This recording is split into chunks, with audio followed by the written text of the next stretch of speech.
let's see the question. Consider the following salts: YCl, NH4X, ZCO3. What would be the pH of the salt solution if in YCl, Y is sodium? Give reason for your answer.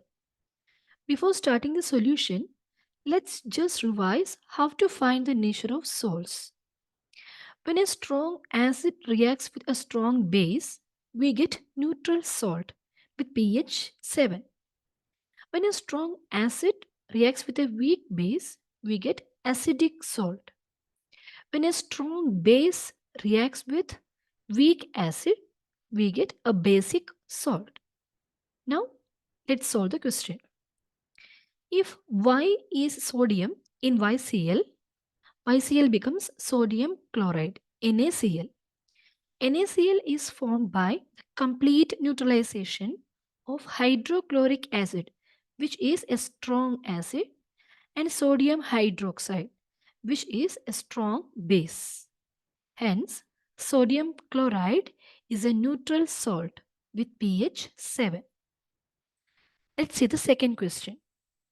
If in salt NH4X, X is nitrate, then its solution will give what color with universal indicator? Why?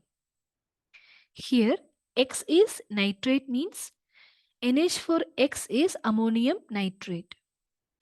Ammonium nitrate is derived from a weak base. It can be ammonium hydroxide or ammonia, and a strong acid, nitric acid. The weak base cannot neutralize the acid completely, and hence ammonium nitrate is acidic. So, the universal indicator will show orange or yellow color as it is acidic.